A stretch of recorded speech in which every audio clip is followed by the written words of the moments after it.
Hai, selamat datang di channel Alur Cerita Film Sinemasi Recap.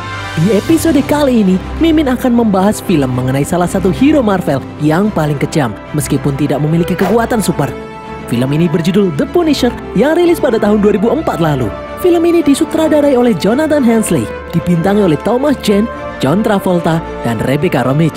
Tak usah berlama-lama lagi, langsung saja kita masuk ke dalam alur cerita film The Punisher. Semoga.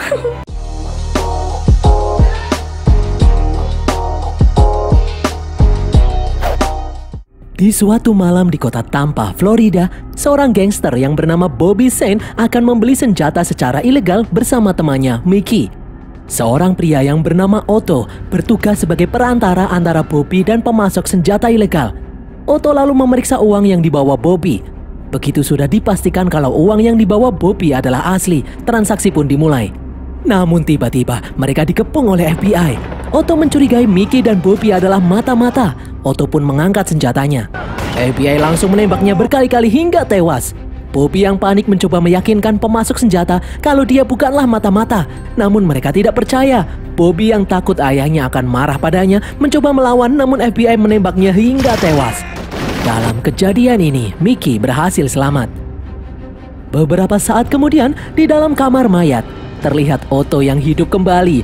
Dia selamat karena memakai rompi anti peluru. Dia ternyata adalah agen FBI yang menyamar untuk mengungkap penyelundup senjata. Nama aslinya adalah Frank Castle. Frank lalu mendapat pesta kejutan dari teman-temannya karena telah berhasil menjalankan misi terakhirnya ini dengan sukses. Jimmy, teman Frank, memberikan selamat dan memberinya hadiah sebuah jam tangan. Seorang agen lalu datang memberitahu kalau salah satu korban adalah Bobby Shane, putra Howard Shane, mafia penguasa kasino. Frank tidak peduli, dia pun berpamitan untuk mempersiapkan liburan bersama keluarganya. Di tempat lain, Mickey diculik oleh anak buah Howard yang bernama Quentin. Mickey memberitahu kalau Bobby sendirilah yang ingin ikut dalam penjualan senjata itu karena tertarik keuntungan yang sangat besar. Quentin lalu bertanya, siapa maklar dalam penjualan itu? Mickey menjawab, maklarnya adalah Otto, dan Otto pun juga menjadi korban tewas dalam peristiwa barusan. Howard lalu datang bersama anaknya, John. Howard yang marah membunuh salah satu anak buahnya karena orang itu seharusnya menjaga kemanapun Bobby pergi. Howard lalu menyuruh Quentin melacak siapa yang bertanggung jawab. Keesokan harinya, Frank kembali ke keluarganya. Setelah menemui istrinya, Maria, Frank membujuk anaknya, Will, yang awalnya tidak mau diajak pindah ke London. Frank pun berjanji kalau perpindahan ini adalah yang terakhir kalinya karena tugas Frank sudah selesai. Di tempat lain, Howard melihat jenazah Bobby, anaknya. Dia begitu sedih dan tidak terima dengan kematian anaknya itu. Howard pun bertanya kepada Jimmy tentang Otto Creek dan anak buahnya. Jimmy menolak memberitahu dengan alasan keselamatan. Jimmy meminta Howard menyerahkan kasus ini kepada pihak kepolisian saja. Howard pun diam dan melangkah pergi. Howard ternyata tidak tinggal diam. Dia mengerahkan anak buahnya untuk mencari tahu siapa yang bertanggung jawab atas kematian anaknya. Sebelum pergi ke London, Frank melakukan reuni keluarga di Puerto Rico. Mereka menyewa sebuah penginapan di pinggir pantai. Saat sedang berjalan di pinggir pantai, di sisi lain pantai, mereka melihat seseorang yang bernama Manuel yang tinggal di pulau terpencil di dekat sana sedang mengisi bahan bakar untuk perahunya. Manuel dikenal sebagai orang misterius yang pendiam. Malam harinya, Frank dan keluarga besarnya melakukan pesta makan malam bersama. Keesokan harinya, di pemakaman, setelah selesai memakamkan Bobby, Quentin memberikan informasi mengenai Frank, petugas FBI yang menyamar sebagai Otto, kepada Howard. Quentin tahu kalau Frank akan pindah ke London minggu depan, dan saat ini Frank dan keluarga besarnya sedang reuni keluarga di pantai Puerto Rico. Howard pun menyuruh Quentin untuk membunuh Frank. Namun Livia, istri Howard, memerintahkan Quentin agar seluruh keluarga Frank juga ikut dibunuh. Di pantai Puerto Rico, Will memberi Frank hadiah sebuah kaos berwarna hitam bergambar tengkorak. Meskipun gambarnya menyeramkan, tapi Frank menyukai kaos pemberian anaknya ini. Mereka lalu bergabung dengan keluarga lain yang sedang menikmati keindahan laut. Mereka tidak menyadari kehadiran anak Howard yang bernama John dan anak buahnya membawa senjata api. Di tengah pesta, Will ingin menunjukkan sesuatu kepada ibunya. Mereka pun menjauh dari kerumunan. Sementara Frank diajak ayahnya masuk ke dalam rumah. Di dalam rumah, ayah Frank menunjukkan koleksi senjata yang telah dia modifikasi. Saat sedang berbincang, tiba-tiba terdengar suara tembakan disusul tembakan-tembakan lainnya. Keadaan pun menjadi kacau. Maria menyuruh Will untuk bersembunyi di bawah perahu. Frank lalu mengambil senjata yang diberikan oleh ayahnya. Dia menembak satu orang yang hendak masuk. Frank dan ayahnya berusaha membalas serangan musuh. Seluruh keluarga Frank benar-benar dibantai. Frank lalu menembak gas dan menimbulkan ledakan. Saat api berkobar, Frank dan ayahnya keluar dari dalam rumah. Frank terkejut melihat seluruh keluarganya tergeletak tak bernyawa. Ayah Frank lalu tertembak dari belakang. Frank pun mencoba menyerang musuh namun lehernya malah tercekik. Dengan sisa-sisa tenaganya, ayah Frank menusuk orang yang mencekik Frank. Di tempat lain, Maria dan Will memutuskan untuk berlari ke dalam mobil dan kabur. Anak buah John pun menyadari pergerakan Maria. Frank yang ingin melindungi istri dan anaknya dihadang oleh musuh. John dan anak buahnya pun langsung mengejar Maria. Setelah Frank berhasil melumpuhkan musuh, dia langsung menyusul Maria menggunakan motor. Dengan susah payah, Maria berusaha kabur. Anak buah John terus-terusan menembaki mobil Maria hingga banyak kempes, membuat mobil Maria terguling dan terlempar. Sambil tertatih-tatih, Maria dan Will keluar dari dalam mobil dan menuju ke sebuah rumah untuk meminta bantuan, tapi tidak ada seorang pun yang membantu. Melihat mobil John yang sudah semakin dekat, Maria memutuskan untuk menggunakan perahu. Mereka berlari menuju dermaga, tapi di tengah jalan, mobil John melesat dengan kencang menabrak mereka berdua. Di belakang, Frank turun dari motor dan berlari sekuat tenaga. Dia pun kaget setelah melihat istri dan anaknya sudah tergeletak tak bernyawa. Frank lalu menembaki mobil John yang bergerak ke arahnya. Namun kaki dan lengan Frank terkena tembakan membuatnya tidak mampu berdiri tegak. Frank berusaha untuk menembak lagi, namun dia kehabisan peluru. John pun menendang Frank dan memukuli Frank hingga beberapa kali dan akhirnya mendorong Frank hingga terjatuh. John menembaki tubuh Frank, sementara Quentin menyiramkan bensin di sekitarnya. Api pun mulai menyala dan terjadi ledakan. Tubuh Frank terpental hingga jatuh ke laut. John dan anak buahnya pun pergi. Secara ajaib, Frank ternyata masih hidup. Dia berusaha bertahan dengan bersandar pada batu. Saat petang tiba, Manuel datang menolong Frank. Di tempat lain, Howard dan keluarganya bersulang atas keberhasilan mereka membalas dendam. Livia mengajak Howard berdansa namun Howard menolaknya karena dia sedang sibuk. Howard pun memerintahkan Quentin untuk menemani Livia berdansa sementara dirinya membicarakan bisnis dengan kliennya. Saat sedang diskusi, pandangan Howard tidak lepas dari Livia dan Quentin yang terlihat mesra. Beberapa bulan kemudian, Frank datang ke TKP pembantaian bersama Manuel. Sambil tertatih-tatih, Frank masuk ke dalam rumah. Frank mengambil foto Maria dan Will. Dia lalu mengambil beberapa senjata milik ayahnya. Di pantai, Frank menemukan kaos yang dulu diberikan oleh putranya, Will. Frank pun berterima kasih kepada Manuel karena telah menyelamatkan nyawanya. Namun kali ini, ada sesuatu yang harus dia selesaikan. Frank pun kembali ke kota Tampa, Florida. Dia menyewa kamar di sebuah apartemen untuk menyiapkan berbagai macam senjata yang dia perlukan. Dia juga memodifikasi mobilnya supaya anti peluru. Di apartemen ini, Frank memiliki 3 tetangga, yaitu Joan, Dave, dan Bumpo. Target pertama Frank adalah Mickey. Di malam hari, Frank langsung menculik Mickey di parkiran mobil. Frank menyuruh Mickey untuk memberitahu informasi mengenai keluarga Howard. Jika tidak, dia akan membakar punggung Mickey. Mickey yang ketakutan akhirnya memberitahu Frank mengenai bisnis Howard bersama Toro bersaudara yang merupakan penguasa prostitusi dan kasino di seluruh penjuru negeri. Howard membantu Toro bersaudara mencuci uang haram mereka. Mickey juga memberitahu kebiasaan keluarga Howard mulai dari Howard, istrinya Livia, putranya John, hingga tangan kanan Howard yang bernama Quentin. Ternyata Frank hanya menakut-nakuti Mickey. Frank tidak benar-benar melukai Mickey. Sadar kalau Frank ternyata adalah orang yang baik, Mickey bersedia membantu Frank karena Mickey sendiri saat ini terpaksa bekerja di rumah Howard seperti layaknya budak. Mickey ingin dibebaskan. Berdasarkan informasi Mickey, Frank langsung memata-matai kegiatan Howard dan keluarganya. Dia memotret dan mencatat kebiasaan mereka. Frank kemudian mengambil batu nisan yang bertuliskan namanya dan menaruhnya di lapangan golf tempat Howard bermain golf. Frank lalu menemui rekannya di kepolisian, Jimmy. Mereka tentu saja terkejut melihat Frank yang ternyata masih hidup. Frank mengungkapkan kekecewaannya karena polisi tidak menangkap satu orang pun yang bertanggung jawab atas kematian keluarganya. Jimmy menawarkan untuk membawa Frank ke tempat yang aman sebagai perlindungan saksi, namun Frank menolak. Frank akan menegakkan keadilan dengan caranya sendiri. Frank kemudian diam-diam menuju bank milik Howard di mana uang Toro bersaudara dititipkan. Frank memaksa petugas yang ada di sana untuk mematuhi perintahnya. Frank memberikan koper untuk diisi uang. Dia lalu membuka kaca jendela bangunan dan menyuruh petugas melempar sisa uang-uang dari atas gedung. Di jalanan, semua orang pun beramai-ramai berebut mengambil uang. Saat akan pergi, Frank membunuh 2 orang anak buah Howard.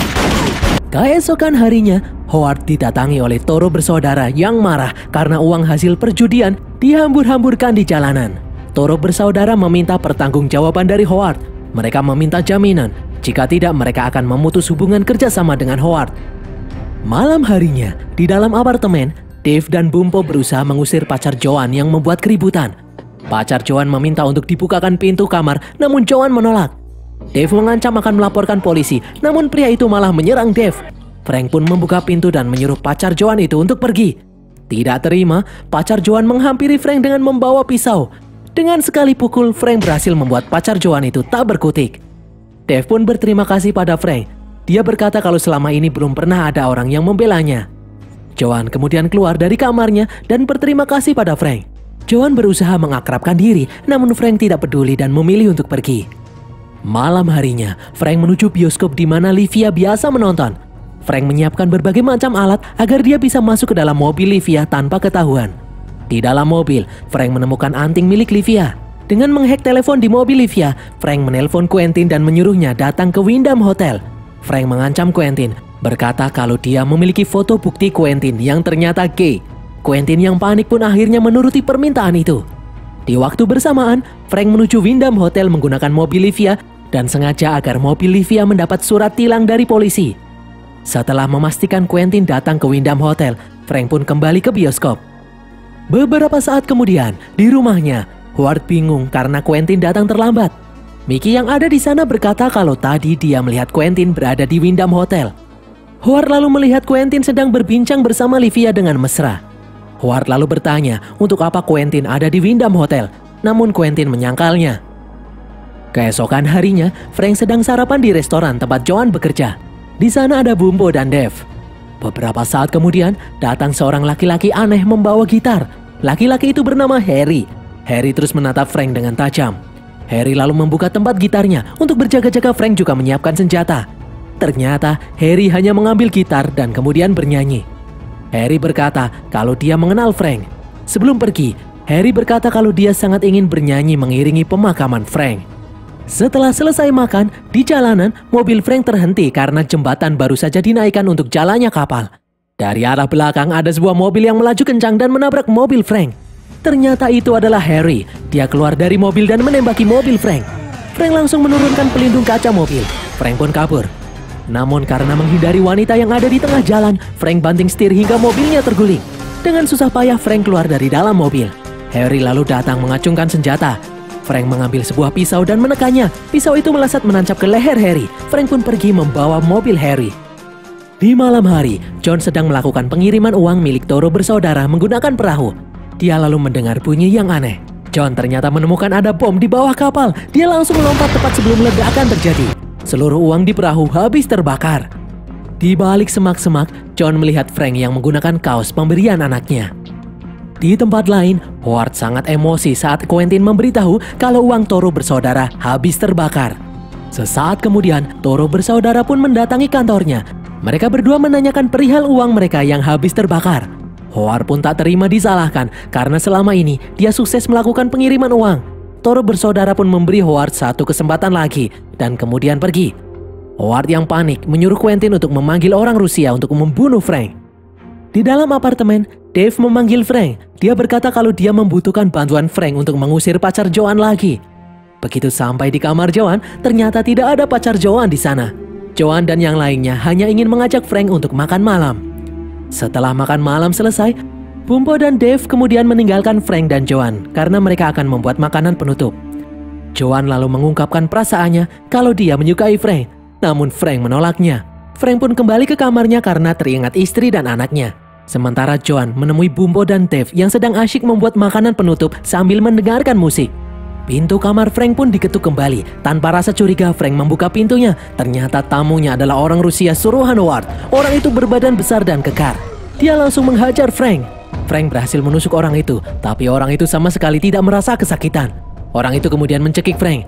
Joan dan yang lainnya tidak mendengar keributan di kamar Frank karena asik berdansa mengikuti irama musik. Orang Rusia itu lalu menghajar Frank hingga babak belur. Frank berusaha melawan, memukul menggunakan tongkat besi, tapi sama sekali tidak berpengaruh pada lawannya. Frank sudah lemas tapi lawannya terus-terusan menyerangnya. Frank lalu dilempar ke dalam dapur. Frank tercekik, tapi dia masih bisa mengambil panci panas dan menyiramkannya kepada lawannya. Frank pun menjatuhkan orang itu dari atas hingga tewas. Setelah situasi tenang, Joan menjahit luka Frank karena Frank menolak untuk dibawa ke rumah sakit. Dave lalu melihat John, Quentin, dan anak buahnya masuk ke dalam apartemen. Dia menyarankan untuk membawa Frank pergi, tapi tidak ada jalan keluar lagi. Dave tak sengaja membuka lubang rahasia. Setelah selesai menjahit luka Frank, mereka lalu memindahkan Frank ke dalam lubang rahasia untuk bersembunyi. Ruangan itu hanya muat untuk Frank dan Joan, jadi Dave dan Bumpo yang akan menghadapi John dan anak buahnya. Quentin bertanya pada Dave mengenai Frank, namun Dave menjawab kalau dia tidak tahu. Quentin lalu mengambil gunting dari kotak peralatan Frank. Quentin kembali bertanya di mana keberadaan Frank kepada Dave, tapi jawaban Dave tetap sama, dia tidak tahu. Quentin lalu mencabut tindik yang ada di wajah Dave satu persatu hingga habis, namun Dave tetap tidak mau memberitahu. John dan Quentin lalu memutuskan untuk pergi karena tidak mendapatkan informasi. John meninggalkan salah satu anak buahnya untuk berjaga di depan apartemen. John lalu melapor kepada Howard, memberitahu kalau Frank masih hidup. Howard pun menyuruh semua anak buahnya untuk berkumpul di dalam klub. Setelah aman, Frank keluar dari tempat persembunyiannya. Bumpo memberitahu kalau masih ada satu orang anak buah John. Frank pun mengambil pisau besar dan menancapkannya di kepala orang itu. Frank kemudian melihat keadaan Dave yang memprihatinkan dan bertanya kenapa Dave rela menderita untuk melindunginya. Dave menjawab kalau dia sudah menganggap Frank bagian dari keluarganya. Jadi apapun yang terjadi, dia akan melindungi Frank. Frank pun menyuruh Bumpo untuk membawa Dave ke rumah sakit. Frank lalu menyiapkan senjata untuk balas dendam. Joan berusaha mencegah karena itu sangat berbahaya. Namun Frank tidak peduli, dia sudah siap untuk mati. Frank memulai rencananya. Pertama-tama dia kembali memakai mobil Livia yang sedang menonton bioskop. Dia lalu menelpon Quentin dan menyuruhnya untuk datang ke suatu tempat. Frank mengancam Quentin lagi dengan foto skandalnya. Dengan bantuan Mickey, Frank akan memancing emosi Howard. Mickey pun menemui Howard. Dia berkata kalau Livia pernah pergi ke Wyndham Hotel di hari yang sama dengan Quentin datang ke sana. Buktinya ada surat tilang di Wyndham Hotel di mobil Livia. Howard yang emosi langsung meminta kunci rumah Quentin kepada Mickey yang bertugas sebagai tukang cuci di sana. Di tempat lain, setelah Quentin pergi, Frank menyelinap masuk ke rumahnya untuk meletakkan satu anting berlian milik Livia. Beberapa saat kemudian, Howard datang dan mulai menggeledah rumah Quentin. Dia lalu menemukan anting Livia di kamar Quentin. Hal itu cukup dijadikan bukti bahwa Quentin berselingkuh dengan Livia. Begitu Quentin pulang, Howard yang marah langsung menyerang Quentin. Sementara Quentin yang tidak tahu apa-apa tidak melawan hingga akhirnya Quentin tewas di tangan Howard. Livia yang baru pulang dari bioskop terkejut melihat barang-barangnya dibuang oleh Howard. Howard berkata kalau dia tahu mengenai perselingkuhan Livia dengan Quentin. Livia langsung menyangkalnya itu tidak mungkin karena Quentin memiliki kelainan seksual. Howard yang tidak percaya langsung memukul Livia. Howard lalu membawa Livia ke suatu tempat. Di jalanan, Livia masih berusaha meyakinkan Howard, namun Howard sudah dibutakan oleh rasa cemburu. Howard lalu melempar Livia di rel kereta. Sebuah kereta pun datang dan melindas tubuh Livia. Di tempat lain, Frank merakit beberapa senjata sebagai persiapan untuk menyerang markas Howard. Frank membunuh penjaga dengan panah. Dia lalu memasang bom di beberapa mobil. Setelah itu, Frank masuk ke dalam klub dan memasang bom di pintu masuk. Tiba-tiba terdengar suara dari atas meminta minuman kepada bartender yang ada di lantai bawah. Frank memanfaatkan hal itu untuk menaruh bom di ember tempat minuman. Ledakan pun terjadi di lantai 2. Frank lalu muncul dan menembaki semua orang yang masih hidup. Howard berhasil kabur dengan menggunakan lift. Seseorang berhasil menembak Frank, untung saja Frank memakai rompi anti peluru. Howard pun sampai di lantai bawah. Anak buah Howard membuka pintu dan akhirnya bom pun meledak. Frank menyisir lantai 2 dan menemukan John yang tidak bisa bergerak karena tertimpa beton. Frank lalu memberikan sebuah bom di tangan John. Di tempat lain, Howard berlari keluar gedung. Frank pun menyusulnya dari belakang. Frank lalu menembaki kaki Howard. Frank memberitahu kalau dialah yang membuat propaganda mengenai perselingkuhan Quentin dan Livia hingga akhirnya Howard membunuh mereka berdua. Frank lalu menarik kaki Howard dan mengikatnya di bagian bagasi mobil dan menempelkan sebuah bom di mobil itu. Frank menyalakan mobil. Mobil pun melaju menuju parkiran mobil.